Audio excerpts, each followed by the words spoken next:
माध्यम से आपको स्पेशल ट्रेनिंग भी लेना पड़ेगा, जैसे हम नेटसप में हमेशा करते हैं कि यहाँ पे ट्रेनिंग भी लेना पड़ेगा। ट्रेनिंग लेने के बाद बिजनेस एक्सप्लेन करने के लिए आपको रेडी होना पड़ेगा, मतलब आपको सिखाया जाएगा बिजनेस कैसे एक्सप्लेन करना है। मतलब ऐसा नहीं है कोई कल ज्वाइन हो गया और दूसरे दिन जाके किसी को नेचुरल और बता रहा है बिजनेस, ऐसा नहीं है। अब आने के बाद उसे नेटसप के मतलब मैं डायरेक्ट सेलिंग के पूरे सबके लिए ये लॉ है, इसके बारे में बोल रहा हूँ। किसी भी कंपनी में वो ज्वाइन हो गया तो उसे पहले डॉक्यूमेंट सबमिट करने पड़ेंगे, तब जाके वो डायरेक्ट सेलर होगा। अभी उसे ट्रेनिंग लेना पड़ेगा, उसके बाद उसे बिजनेस एक्सप्लेन करने के लिए तैयार होना पड़ेगा।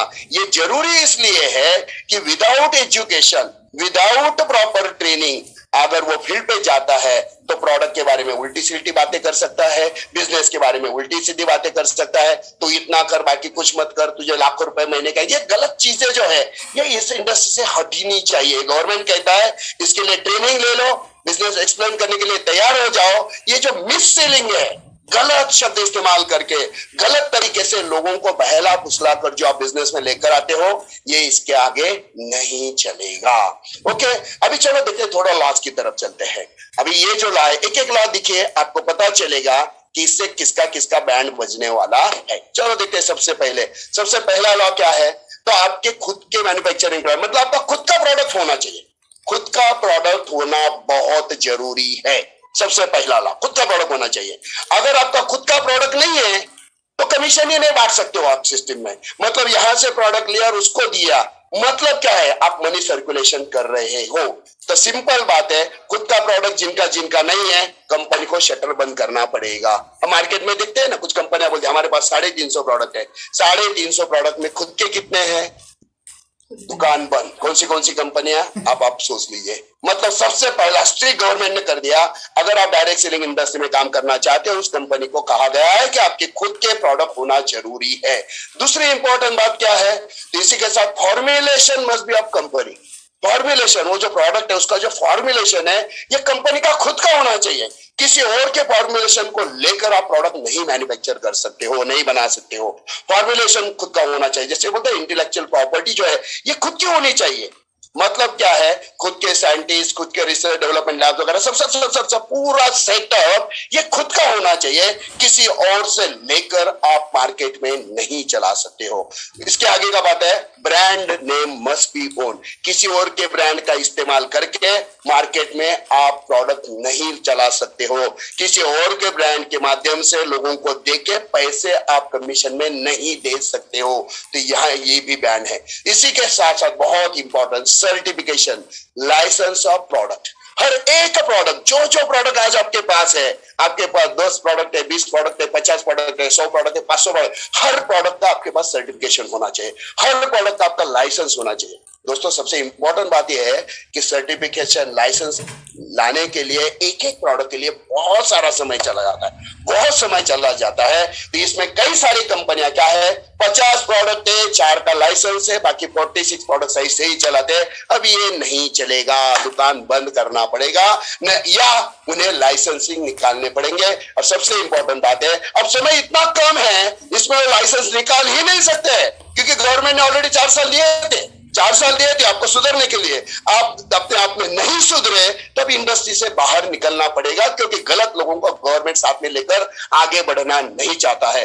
अननेसेसरी वजन सर के ऊपर लेकर अगर इंडस्ट्री भागना चाहेगी तो शायद 400 की स्पीड से हम जाना चाहते हैं, ये 200 की स्पीड से भी नहीं भाग पाएंगे। तो हर प्रोडक्ट का सर्टिफिकेशन कंपलसरी कर दिया है, लाइसेंसिंग कंपलसरी कर दिया है। इसी के साथ साथ और एक इंपॉर्टेंट बात है, जो भी प्रोडक्ट्स मैन्युफैक्चर करेंगे उसका हर 3 महीने के बाद रिकॉर्ड चेक, कितने बनाए, कहां गए, कैसे गए, पूरा रिकॉर्ड चेक होगा। मतलब ऐसा भी नहीं है 100 बनाए, 40 जीएसटी में डाले, 60 ऐसे ही 2 नंबर से। अब ये नहीं चलेगा, ये पूरा ट्रैप होने वाला है सिस्टम, पूरा सिस्टम ट्रैप होने वाला है। तो यहाँ पे इंपॉर्टेंट बात क्या है, हर 3 महीने के बाद, और ये इतना आसान काम नहीं होता है, ये बहुत हेवी है, इसके लिए बहुत मैन पावर लगती है, इसके लिए बहुत सारी टेक्नोलॉजी लगती है, इसके लिए बहुत सारा सपोर्ट लगता है, बैक एंड सपोर्ट बहुत जरूरी है। और बहुत सारे इंडस्ट्री के पास ये है ही नहीं, और समय इतना कम है, इसमें वो मैनेज ही नहीं कर पाएंगे, क्योंकि लाइसेंस निकालो, सर्टिफिकेट निकालो और रिकॉर्ड करो या ये करो वो करो, ये सब इसमें फंसने वाले। और एक भी इसके ये जो दिए है ना, इसमें से एक भी चीज आपके पास नहीं है, एक भी चीज आपके पास नहीं है। इतना टाइम है उसमें करो, नहीं है तो दुकान बंद कर दो, बात खत्म हो गई। ऐसा नहीं है सर मेरे पास 20 हो गया, 2 चीजें रह गई, 2 चीजें में बाद में नहीं। गवर्नमेंट ने क्या कहा है कि यहाँ पे ये रूल्स 28 दिसंबर 2021 से ऑलरेडी स्टार्ट हो चुके हैं। Track record of each product, ये भी बहुत इंपॉर्टेंट है। मतलब हर कंपनी को ये कहा गया कि आपके यहाँ से जो प्रोडक्ट निकलता है, कौन प्रोडक्ट किसको दे रहा है, जिसके पास एंड में जा रहा है वो क्या है, वो कंज्यूमर है, बराबर है। कस्टमर हम बोलते हैं वो कंज्यूमर है। अगर कंज्यूमर का कल जाके उस प्रोडक्ट के बारे में कुछ कंप्लेंट करना है तो उसके पास पूरा रिकॉर्ड होना बहुत जरूरी है, जिसके माध्यम से वो कंपनी के साथ कम्युनिकेशन कर सके, कंप्लेंट कर सके। और सिर्फ कंप्लेंट नहीं है, इससे आगे का बहुत इंपॉर्टेंट पॉइंट है। वो आगे का पॉइंट ये है दोस्तों कि ये जो कंप्लेंट अगर वो कंपनी से करता है तो इमीडिएटली उसे एक नंबर मिलेगा जिसे कहते हैं टिकट नंबर। इमीडिएटली उसके पास एक टिकट नंबर आएगा और वो टिकट नंबर को मोबाइल में डाल के चेक कर सकता है कि मैंने जो कंप्लेंट किया उसका स्टेटस क्या है, कहां तक गया, किस हिसाब से गया है। और सबसे भारी बात क्या है मालूम है, ये जो कंप्लेंट ऊपर जाने वाला है उसका सीसी टू गवर्नमेंट है। मतलब उसके ऊपर अगर कंपनी ने एक्शन नहीं लिया तो गवर्नमेंट कंपनी के ऊपर एक्शन लेने वाला, क्योंकि गवर्नमेंट को एक ही चीज मालूम है, हमारा कंज्यूमर 100% प्रोटेक्ट होना चाहिए, दैट्स ऑल। आप कुछ गलत कर रहे हो, इसकी वजह से इसका नुकसान हो रहा है, तो इसका नुकसान नहीं होना चाहिए। और दोस्तों यहाँ पे बहुत सारी कंपनियां प्रॉब्लम में आने वाली, क्यों मालूम है? देखिए कुछ समय पहले की बात है, यहाँ अभी भी कई कई जगह पे चलता है। कैसे होता है, एक आदमी कंपनी के एरिया में शुरू होती है, वहां जबरदस्त तरीके से काम करते हैं, अभी काम करना शुरू करते हैं, वहां से लोगों के कंप्लेंट आना शुरू हो गए, एरिया बदल के दूसरी जगह पे जाते हैं, बाद में फिर प्रॉब्लम आने लगा, तीसरी, ऐसे करते करते साल भर में पूरी दुनिया घूम लेते हैं वो, बराबर है। अब इसके आगे चलेगा ही नहीं ना। अगर वहां पे कस्टमर ने कंप्लेंट कर दिया सीसी टू गवर्नमेंट, उसने जवाब नहीं दिया तो कंपनी को इतना भारी पड़ने वाला है, शायद उसे इंडस्ट्री से बाहर जाना पड़ेगा। क्योंकि यहाँ पे अब लोगों को मतलब जैसे बोलते हैं ना, एड़ा बना के आप कुछ भी नहीं कर सकते, उसका सही जवाब, उसका सही सोल्यूशन आपको देना पड़ेगा। अब यहाँ पे और एक इंपॉर्टेंट बात है, बहुत इंपॉर्टेंट है, pyramiding not allowed. Pyramiding not allowed. अभी हमारे दिमाग में पिरामिडिंग मतलब क्या होता है? सबके दिमाग में पिरामिडिंग मतलब, मेरे भी दिमाग में था ये लॉज आने के पहले। पिरामिडिंग मतलब क्या होता है कि ऐसे 2, 2 के 4, 8, 16, इसको बोलते हैं पिरामिडिंग।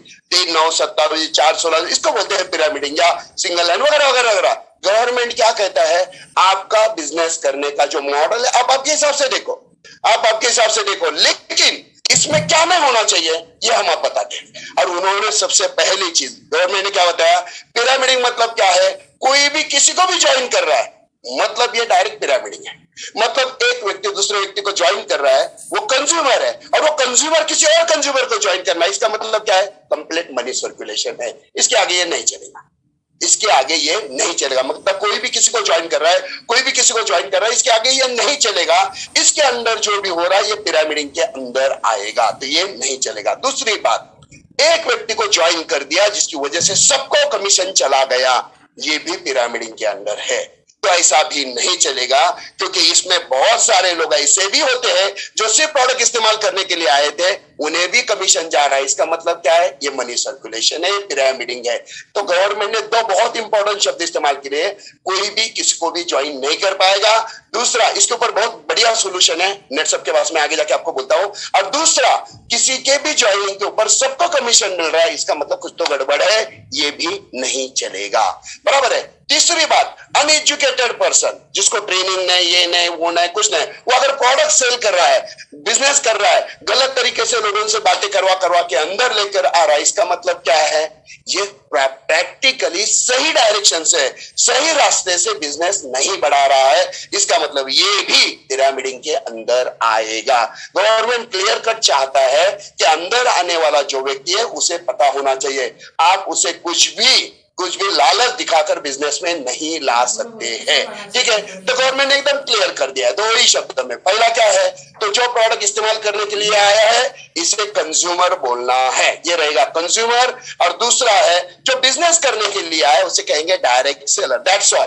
तो अंदर आने वाला एक तो कंज्यूमर होगा या तो डायरेक्ट सेलर होगा, ये 2 ही होंगे। अब कंज्यूमर क्या होता है, उसे प्रोडक्ट में इंटरेस्ट है तो उसे प्रोडक्ट ही मिलना चाहिए, उसे पैसे नहीं मिलने चाहिए। गवर्नमेंट क्या कहता है, कंज्यूमर है तो उसे प्रोडक्ट मिलना चाहिए, उसे पैसे नहीं मिलने चाहिए। और जो बिजनेस करने के लिए आया है वो बिजनेस करके पैसे कमा सकता है, क्या कमा सकता है। इसके ऊपर नेट सब का बहुत बढ़िया सोल्यूशन, जो 2 दिन में बहुत बढ़िया, मतलब हम लोग ऑलरेडी सॉफ्टवेयर वाले हैं, हमने हमारे पास इसके ऊपर कितना बढ़िया सोल्यूशन मैं आपको दिखाता हूं। चलो आगे चलते हैं। तीसरा, डायरेक्ट सेलर। डायरेक्ट सेलर को क्या करना है, डायरेक्ट सेलर मतलब यहाँ पे देखो, कंज्यूमर है तो इस्तेमाल करने के लिए आया है, डायरेक्ट सेलर है तो बिजनेस करने के लिए आया है। लेकिन डायरेक्ट सेलर कौन है?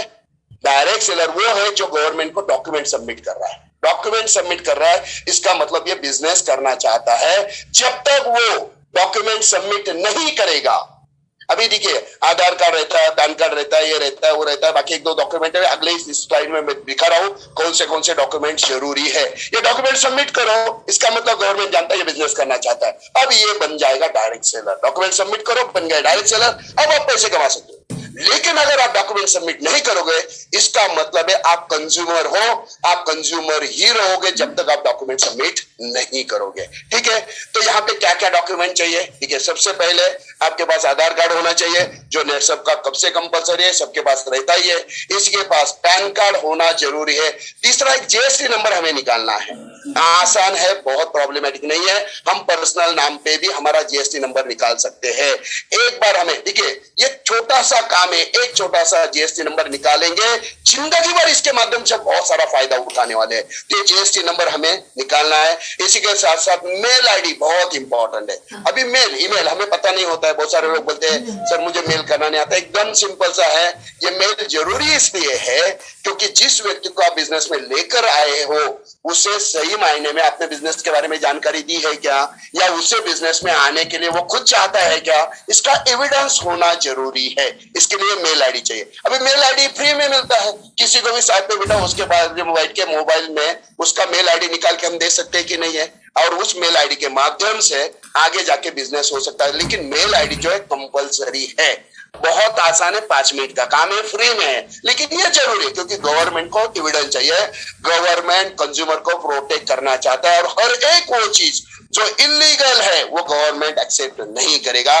तो यहाँ पे हर एक का मेल आईडी होना जरूरी है। इसी के साथ साथ कॉन्टैक्ट नंबर, और जैसे केवाईसी में हम देते हैं एड्रेस प्रूफ वगैरह, ये चीजें होना जरूरी है। बराबर है। अभी लगभग सारी की सारी चीजें हमारे पास है। एक ही चीज है जीएसटी नंबर, जो झट से हम किसी सीए से बात करते हैं क्योंकि ये जिंदगी भर बहुत सारा पैसा देने वाला है। और दोस्तों मैंने जैसे कहा 2022 साल आपको इतना पैसा कमा के देने वाला है, शायद आप यकीन भी नहीं करोगे। मतलब जैसे मैंने कहा अभी लाखों लोग मार्केट में खाली होने वाले हैं, उनके लिए एक ऑप्शन रहेगा, दैट इज नेटसब। और ऐसे सिचुएशन में अगर हम कंज्यूमर, क्योंकि जब तक हम डॉक्यूमेंट सबमिट नहीं करेंगे हम डायरेक्ट सेलर नहीं बनेंगे, डायरेक्ट सेलर नहीं बनेंगे तो हम बिजनेस नहीं कर पाएंगे। तो जीएसटी नंबर जितना जल्दी निकालेंगे उतना जल्दी हम लोग डायरेक्ट सेलर बनने वाले हैं। और इसके लिए बहुत ज्यादा दिक्कत नहीं है, आसानी से हम निकाल सकते हैं वो। ठीक है, चलो इसके आगे आते हैं। तो चलो देखते हैं ये सारे रूल्स वगैरह है, इसमें नेटसब कहाँ पे, ये भी तो देखना जरूरी है।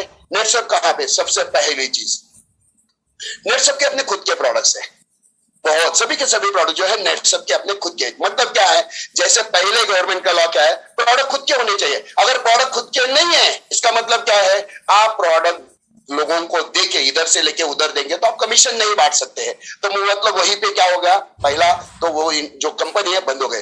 तो सबसे पहले हमारे खुद के प्रोडक्ट है, टिक मार्क, ओके। दूसरा देखते हैं, खुद का ट्रेडमार्क होना चाहिए। हमारा खुद का ट्रेडमार्क है टिक मार्क। हमारा खुद का ब्रांड है, हफजन मोर हमारा है, बायोफिट हमारा है, नेचुरामोर हमारा, हमारे सारे प्रोडक्ट्स हमारे सारे ब्रांड हमारे खुद के हैं, इसको भी टिक मार्क। इसके आगे था खुद के मैन्युफैक्चरिंग प्रोडक्ट्स, खुद के मैन्युफैक्चरिंग प्लांट्स हमारे खुद के हैं, टिक मार्क। इसके बाद आता है सेल्फ फॉर्मुलेशन ऑफ प्रोडक्ट्स, हमारे खुद की साइंटिस्ट की टीम है, जितने सारे प्रोडक्ट्स हमने बनाए हमारे साइंटिस्ट ने खुद बनाया, पूरा फॉर्मुलेशन नेटसब का अपना खुद का है, इसे भी tick mark. All products are having certification, हमारे जितने सारे प्रोडक्ट्स है ये हर एक प्रोडक्ट को गवर्नमेंट का जो सर्टिफिकेशन जरूरी है, जो लाइसेंस जरूरी है, नेटसब ने निकाला है। दोस्तों मैंने कहा ना कि जब लोग बोलते थे ना कि सर ये इतना जरूरी है क्या, ऐसे करना, हम इलीगली जा रहे हैं, बाकी कंपनियां इलीगली काम करके कितना आगे जा रही है। लेकिन दोस्तों अभी देखो ये सारी कंपनियों का तो बैंड बज गया है, अब हम लोग जो सही तरीके से जा रहे थे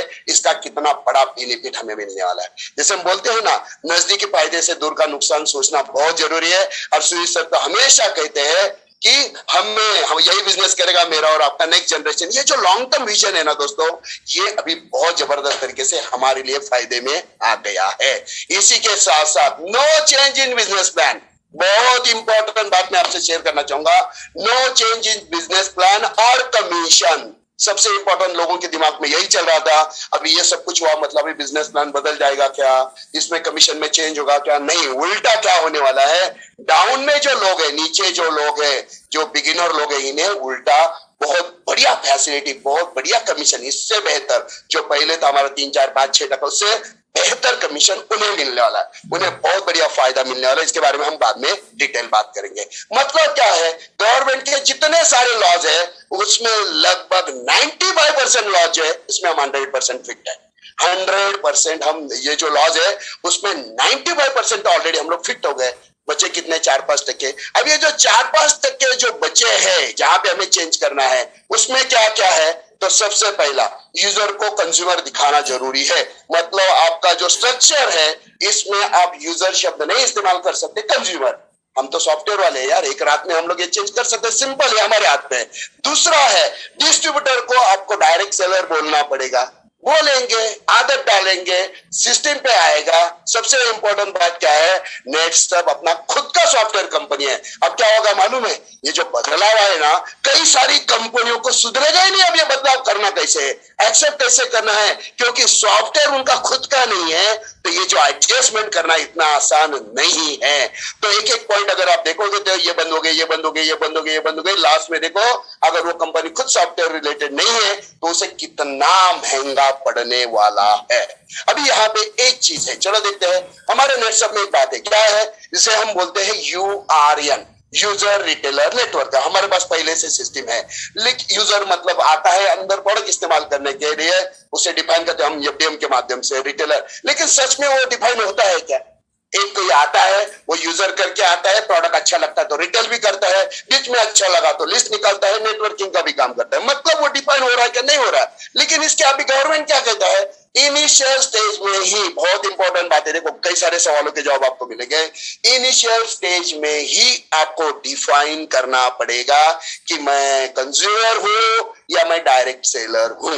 मतलब क्या है, चलो देखते हैं। यहाँ पे स्ट्रक्चर जो है, स्ट्रक्चर आपके हिसाब से रहेगा, इसमें गवर्नमेंट कोई इंटरफेयर नहीं करना चाहता है। वो यही कहता है कि पिरामिडिक मतलब ये सारी चीजें नहीं है, इसका मतलब आप जो कर रहे हो सही कर रहे हो। तो सबसे पहले ट्री में कंज्यूमर और डायरेक्ट सेलर ये परफेक्टली डिफाइन होना जरूरी है। जो हमारी कंपनी सॉफ्टवेयर वाली है, मतलब ये ऐसा समझ लो, हो गया।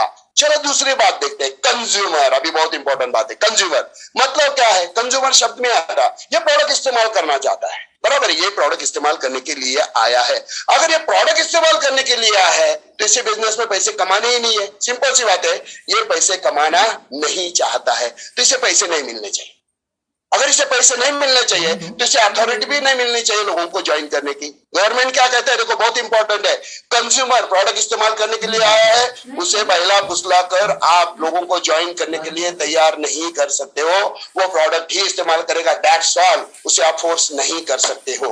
मतलब इसका मतलब अब ये कंज्यूमर कभी डायरेक्ट सेलर नहीं बनेगा क्या? बनेगा। उसका एक सिस्टम गवर्नमेंट ने डिफाइन किया। सिस्टम ये है कि ये जो कंज्यूमर है, अगर इसे बिजनेस करना है, ये जो कंज्यूमर है इसे अगर बिजनेस करना है तो उसे क्या करना पड़ेगा? सबसे पहले, अभी ये कंज्यूमर है, लॉगिन तो हो गया, उसने बेसिक डॉक्यूमेंट्स जैसे हमारे पास लॉगिन करते समय जो लगता है आधार कार्ड, पैन कार्ड वगैरह, वो उसने सबमिट कर दिया। बाकी जो डॉक्यूमेंट्स है जीएसटी वगैरह उसने सबमिट नहीं किया है, वो कंज्यूमर है, उसे इंटरेस्ट ही नहीं। लेकिन अगर बाद में जाके उसे लगा कि मुझे बिजनेस करना है तो उसे क्या करना है मालूम है? उसके मेल आईडी से, मेल आईडी इसलिए चाहिए, उसके मेल आईडी से उसे क्या करना है? मेल आईडी जनरेट भी कर सकता है। उसके मेल आईडी से उस डायरेक्ट सेलर को जिसने इसे ओपन किया उसे मेल करना पड़ेगा कि मुझे बिजनेस के बारे में जानकारी दो, मुझे बिजनेस में इंटरेस्ट है। मतलब एविडेंस क्रिएट हुआ। मतलब गवर्नमेंट क्या जानता है, ये कंज्यूमर खुद चाहता है कि इसे बिजनेस करना है। मतलब डायरेक्ट सेलर ने उसने बहला फुसलाया नहीं है, उसे लालच दिखा के बिजनेस के बारे में नहीं बताया, वो खुद चाहता है मुझे बिजनेस करना है। और जैसे उसका मेल आ जाएगा फिर ये जाके उसे बिजनेस के बारे में बताएगा। अगर उसे बिजनेस अच्छा लगा तो उसे पहले डॉक्यूमेंट सबमिट करने पड़ेंगे। पहले 3-4 दिए हैं, बाद में जीएसटी वगैरह जो है, उसे बिजनेस करना है तो जीएसटी लगेगा, तो जीएसटी उसने डाल दिया। अब वो क्या बन गया? डायरेक्ट सेलर, लॉगिन हो गया, बिजनेस स्टार्ट करना। मतलब क्या है, कंज्यूमर तब तक कंज्यूमर रहेगा जब तक वो डॉक्यूमेंट सबमिट नहीं करेगा। डॉक्यूमेंट सबमिट करने के बाद वो डायरेक्ट सेलर रहेगा। और इंपॉर्टेंट बात इसके बाद ये भी आप लोगों को ध्यान में रखना है, आप तब तक डायरेक्ट सेलर नहीं रहोगे जब तक आप डॉक्यूमेंट सबमिट करोगे। मतलब एक डायरेक्ट सेलर जिसे हम बोलते हैं, ये डॉक्यूमेंट सबमिट करने तक वो हमेशा कंज्यूमर ही बना रहेगा। एक छोटा सा प्रोसेस करके हमें जीएसटी निकालना बहुत जरूरी है, और जितना जल्दी निकालेंगे उतना हमारे लिए बहुत फायदे में होने वाला है। दूसरी इंपॉर्टेंट बात देखते हैं, वो है रिटेलर। रिटेलर शब्द से ही पता चलता है कि पैसे कमाने के लिए आया है। तो पैसे कमाने के लिए आया है तो भैया डॉक्यूमेंट सबमिट करो। डॉक्यूमेंट सबमिट करने के बाद आप क्या बन गए, डायरेक्ट सेलर। मतलब अभी आप प्रोडक्ट के बारे में यहां से देखते हैं, ये रिटेलर जो है उसे क्या क्या जरूरत है। पहली चीज, उसे कंपनी का ट्रेनिंग लेना पड़ेगा। मतलब कंपनी ट्रेनिंग, जैसे हम ट्रेनिंग देते हैं ना, प्रोडक्ट के बारे में नॉलेज देते हैं, वैसे अगर वो एग्री में काम करना चाहता है, एग्री का ट्रेनिंग ले लो। नेचुरल के बारे में बोलना चाहता है, नेचुरल के वजह से तो हम लोग देते ही है एक दूसरे को ट्रेनिंग, तो उसे ट्रेनिंग लेना पड़ेगा। उसके बाद उसे लाइसेंस निकालना पड़ेगा। वो कौन सा प्रोडक्ट सेल करना चाहता है, उसका लाइसेंस निकालना पड़ेगा। लाइसेंस निकालना है तो, और नहीं निकाला तो मैं दोनों ऑप्शन बता देता हूं। सबसे पहली चीज, अगर वो नेचुरल और बेचना चाहता है तो उसे एफएसएसआई का लाइसेंस निकालना पड़ेगा, तब जाके वो प्रोडक्ट बेचेगा। उससे पक्का, क्योंकि उसके बाद जीएसटी भी है तो बिल भी दे सकता है। अभी एकदम सिंपल कर दिया गवर्नमेंट ने, आपने प्रोडक्ट दिया, आप जब बिल दे दो, बात खत्म। उसके पास पक्का बिल गया, आपका भी बेनिफिट हो गया, आपको जो बेनिफिट है, आपको जो फायदा वो मिल गया। इस हिसाब से भी आप कर सकते हो। अगर आपके पास एफएसएसआई लाइसेंस है तो आप पूरे इंडिया में कहीं पे भी जाके नाइचामोर बेच सकते हो। लेकिन आपके पास एफएसएसआई नहीं है तो आप नाइचामोर नहीं बेच सकते क्या? बेच सकते हो, लेकिन कैसे? आपको उसे प्रोडक्ट के बारे में जानकारी देना, क्योंकि आपने ट्रेनिंग लिया है, आपके पास जीएसटी है, लेकिन एफएसएसआई नहीं है। आपको उसे नाइचामोर के बारे में जानकारी दे दीजिए। उसे जो नाइचामोर चाहिए तो उसे स्टॉक पॉइंट से या कंपनी से मिलेगा, जिससे कहते हैं ऑफर टू सेल। वो कंपनी के माध्यम से या स्टॉक पॉइंट के माध्यम से उसके पास जाएगा, और जो भी है बिल जो है, क्योंकि वहां पे लाइसेंस है, कंपनी के पास लाइसेंस है, जिसके पास लाइसेंस है वही उसे प्रोडक्ट दे सकता है। मतलब क्या है, आपको उस प्रोडक्ट के बारे में जानकारी होना जरूरी है। मतलब ऐसा नहीं है कि कोई भी उठ के कोई भी प्रोडक्ट किसी को दे रहा है तो गवर्नमेंट नहीं चाहता। जैसे मैंने कहा ना, कोई भी किसी को ज्वाइन कर रहा है, कोई भी किसी को कुछ कर रहा है, ये नहीं चलेगा। आप एज ए कंज्यूमर है, बिजनेस करना चाहते हो, डॉक्यूमेंट सबमिट करो। रिटेलर बनना चाहते हो, ट्रेनिंग लो। मतलब हर जगह पे छोटा छोटा डिफाइन कर दिया। देखो ये जिंदगी भर की बहुत बड़ी कमाई आने वाले समय में होने वाली है। अब ये लाइसेंस निकाला, उसके बाद जिंदगी भर हमें इसका बहुत बड़ा बेनिफिट मिलने वाला है। इसी के साथ साथ एग्रीकल्चर। अभी एग्रीकल्चर के लाइसेंस किसके पास होते हैं? बीएससी एग्री वाला है, एमएससी एग्री वाला है, पीएचडी वाला है, ऐसे लोगों के पास होते हैं। आम हमारे लोगों के पास तो नहीं होते। कि इसका बिजनेस क्या नहीं कर सकते? क्या कर सकते हैं? हमारे पास जीएसटी है, हम प्रोडक्ट के बारे में जानकारी तो देंगे, लेकिन offer to sell, stock point के माध्यम से प्रोडक्ट जाएगा, कंपनी के माध्यम से प्रोडक्ट जाएगा। जैसे अभी सिस्टम चल रहा है वैसे ही सिस्टम चलेगा। इसे कहते हैं ऑफर टू सेल। तो सेल करने के दो तरीके हैं, खुद को सेल करना है, लाइसेंस निकालो, अथॉरिटी आपको एज ए रिटेलर आप हो। लेकिन अगर आपके पास लाइसेंस नहीं है, ऑफर टू सेल के माध्यम से भी आप बिजनेस को बढ़ा सकते हो। तो यहाँ पे कंज्यूमर डायरेक्ट सेलर बन सकता है क्या? बन सकता है, डॉक्यूमेंट सबमिट करने के बाद। रिटेलर प्रोडक्ट बेच सकता है क्या? बेच सकता है, वो लाइसेंस निकालने के बाद। तब तक वो ऑफर टू सेल कर सकता है। और उसके बाद आता है डायरेक्ट सेलर, जो हमारा है। ऐसे हमने डॉक्यूमेंट सबमिट कर दिए हैं, तो डॉक्यूमेंट सबमिट कर दिए तो हम बन गए डायरेक्ट सेलर। लेकिन इसमें एक डॉक्यूमेंट, अभी हमने आधार कार्ड, पैन कार्ड वगैरह वगैरह बहुत सारी चीजें तो ऑलरेडी हमारी सबकी कंपनी के पास है। जिन्होंने पैन कार्ड नहीं जमा किया है, जमा कर दीजिए। जिनका जीएसटी जमा नहीं हुआ है, जीएसटी नंबर, आसान काम है, बहुत मुश्किल नहीं है। पर्सनल नाम पे भी आप जीएसटी नंबर बना सकते हो। सीए से बात करो, वो आपको सब कुछ बताएगा।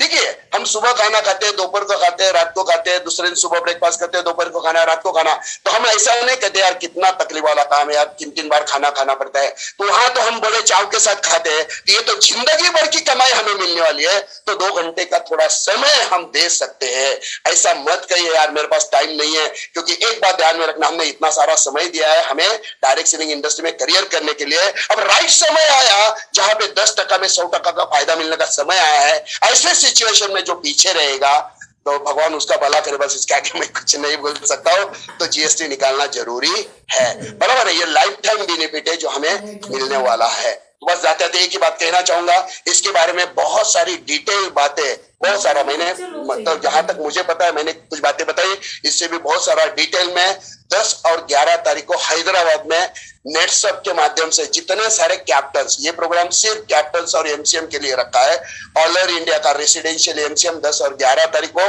हैदराबाद में है, जहां पे इसके आगे बहुत सारा डिटेलिंग जो किया जाएगा। इसी के साथ साथ बहुत इंपॉर्टेंट है, अभी बहुत सारी कंपनियां क्लोज होने के कगार पे हैं, तो इतने सारे लोग मार्केट में, अभी इस सिचुएशन को देखो, बहुत सारे लोग मार्केट में खाली होने वाले, अब इनको कैसे टैप करेंगे, कैसे स्पीड में आगे बढ़ेंगे, हमें क्या करना है, कैसे करना है, इसके बारे में बहुत सारा डिटेल जो है यह हैदराबाद में आपके जो मतलब बहुत सारे आप कैप्टन भी हो, बहुत सारे आप एमसीएम या टॉप के लीडर भी हो, लेकिन जो एमसीएम नहीं है, लीडर नहीं है, मतलब ये यहाँ पे कैप्टन नहीं है, एमसीएम लीडर नहीं है, उन्हें इसके लिए नहीं है, उनको बाद में पूरे डिटेल इसके बारे में बताया जाएगा, ध्यान में रखना।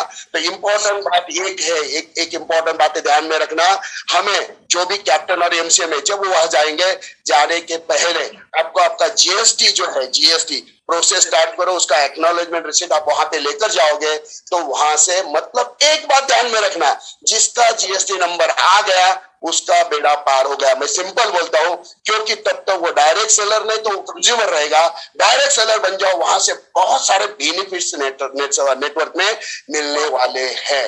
तो बस एक ही बात कहता हूं, जैसे मैंने शुरू में कहा, 2022 साल नेटसब के लिए एकदम ब्लास्ट, एकदम सुपर ब्लास्ट होने वाला है, और नेटसब सुपर ब्लास्ट हो रहा है, मतलब हम सब लोगों का पे आउट पहले आज तक का सबसे भारी वाला जो भी साल आपका रहा, उससे कई गुना ज्यादा इनकम इस साल आपको मिलने वाला है। तो बस दोस्तों अपने आप को तैयार रखिए, और मैं तो कहूंगा नेटसब के लिए और हमारे इंडियन गवर्नमेंट के लिए फिर से एक बार जोरदार ताली बनती है दोस्तों, क्योंकि आने वाला समय गवर्नमेंट चाहता है कि सही लोग इस इंडस्ट्री में बने रहे, सही लोग इस इंडस्ट्री के माध्यम से जबरदस्त तरीके से आगे बढ़े। तो देखो सबको पहले तो आपको क्या लगेगा, आपका पैन कार्ड जो आपके पास में ऑलरेडी है, दूसरा आपका डॉक्यूमेंट लगेगा आपका आधार कार्ड, मतलब आइडेंटिटी प्रूफ के लिए, इसमें आपको आपका पासपोर्ट भी चल सकता है। इसके बाद में आपका एक आइडेंटिटी साइज फोटो आपको यहाँ पे लगेगा, आपका एड्रेस प्रूफ यहाँ पे लगेगा। अभी एड्रेस प्रूफ के लिए अगर हम लोग देखते हैं तो एड्रेस प्रूफ में आपका लाइट बिल चल सकता है, यहाँ पे आपका जो टैक्स रिसिट है आपके घर का वो यहाँ पे लग सकता है। इसके बाद में अगर आपका घर आपके खुद के नाम पे नहीं है तो जिसके नाम पे है उसका आधार कार्ड, उसका एक फोटो ये आपको लगेगा। उसके बाद में अगर वहां पे आपका घर खुद का नहीं है तो एनओसी फ्रॉम ओनर, मतलब आपके पिताजी है जो भी है, एक एनओसी उसको लगेगा, और आपका बैंक का डिटेल और कैंसल चेक आपको यहाँ पे आपके सीए है या जो भी एडवोकेट है उसको आपको देना है। आने वाले 3 से 4 दिन के अंदर में ये पूरा का पूरा प्रोसेस हो जाता है, और 4-5 दिन के अंदर में ये जीएसटी नंबर भी दोस्तों यहाँ पे आपको मिल सकता है। इतना बेसिकली ये इजी है, और यस बरकरार रखिए, जीएसटी नंबर जरूरी है। दहीतुल्ला साहब ने आपको ऑलरेडी बोला है कि जीएसटी नंबर है तो डायरेक्ट सेलर है, डायरेक्ट सेलर है तो पे आउट है। इसलिए ये जो 3-4 दिन अपने हाथ में अभी है ना, ये 3-4 दिन में यही कार्यक्रम आपको करना है, आपके नीचे वालों को करवाना है, और बस रूल एक ही है, जीएसटी नंबर चाहिए, बाकी कुछ नहीं है। बाकी हमारी कंपनी यहाँ पे देख रही है, आपको चिंता करने की जरूरत नहीं है, पे आउट अभी बढ़ने वाला है, चिंता करने की बिल्कुल जरूरत नहीं है। तो बस एक ही दिमाग से काम कीजिए कि हम लोग लीगल कंपनी है, लीगल रहेंगे और बाकी लोगों को लीगल काम करने के लिए उकसाते रहेंगे, बस यही नेटसब है दोस्तों। और